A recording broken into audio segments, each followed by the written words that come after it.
আমি যেটুকু বুঝতে পারি থিওরিটিক্যাল একটা কথা বলেছেন। থিওরিটিক্যালি তো যখন একটা দলের কার্যক্রম কিছু সময়ের জন্য ব্যান করা হয়, তো থিওরিটিক্যালি ওই ব্যানটা আপনার পার্মানেন্ট কি পার্মানেন্ট না সেই ধরনের প্রশ্ন থাকে। কিন্তু বাস্তবিক অর্থে আওয়ামী লীগের কার্যক্রম নিষিদ্ধটা উইথড্র হবে এই ধরনের কোনো সম্ভাবনা আমি দেখতে পাচ্ছি না, আমি অন্তত দেখতে পাচ্ছি না। বরং আমি যেটুক জানি যে আমাদের আন্তর্জাতিক অপরাধ আদালতে যে প্রসিকিউশন টিম আছে সেই টিমের পক্ষ থেকে সংগঠন হিসাবে আওয়ামী লীগের বিচার চাওয়ার একটা পদক্ষেপ বরং নেওয়া হচ্ছে। কাজেই এই নির্বাচনের আগে তো দূরের কথা, অদূর ভবিষ্যতে আমি আমার পর্যবেক্ষণ থেকে যেটুকু বুঝি আর কি, আমার ধারণা আওয়ামী লীগের কার্যক্রম এটা আপনার যে নিষিদ্ধ হয়েছে এটা উইথড্র হওয়ার কোনো সম্ভাবনা নাই বাস্তবিক অর্থে। যে আমাদের প্রধান উপদেষ্টা যে ইন্টারভিউটা দিয়েছেন ওইখানে ওনাকে প্রশ্ন করা হয়েছিল যে এত নির্বাচনে দেরি করা হচ্ছে না। কিছু মানুষের তো নির্বাচন নিয়ে সবসময় যে কোনো ব্যাপারেই পলিটিক্যাল মতানৈক্য থাকে। কেউ কেউ মনে করেছে আরও আগে নির্বাচন দিয়ে চলে গেলে ভালো হতো, কেউ কেউ আবার বলেছে সরকার, আপনারা জানেন কোনো সময় বলেছে, এটা মিথ্যা কথা না, যে সরকার আরও অনেক দিন থাকুক, সংস্কার করুক।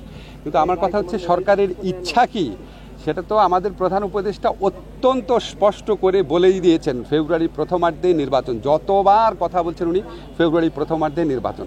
তো ফেব্রুয়ারি প্রথমার্ধে নির্বাচনের পরে 1 সেকেন্ড 1 মিনিট 1 ঘন্টাও থাকার ইচ্ছা আমাদের নাই। যত তাড়াতাড়ি সম্ভব আমরা স্মুথ ট্রানজিশন অফ পাওয়ারে প্রথম থেকেই বিশ্বাস করতাম। আর আপনি পাহাড়ের ব্যাপারে যারা বলেছেন, ভাই অত্যন্ত বিনয়ের সাথে বলি, এটা খুব স্পর্শকাতর বিষয়।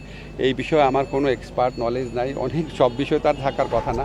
তবে আমি একটা জিনিস জানি, আমাদের সরকারের মধ্যে একটা প্রচণ্ড ইনক্লুসিভ একটা অ্যাটিটিউড আছে।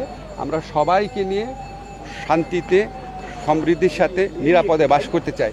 এখানে যে ভেদাভেদের বিভিন্ন দেয়াল তুলে দেওয়া হয়, আপনার পাহাড়ি বাঙালি বলে বা আপনার হিন্দু খ্রিস্টান মুসলমান বলে, আমরা যেটা বুঝি আমাদের অ্যাপ্রোচটা হচ্ছে সবাই বাংলাদেশের নাগরিক।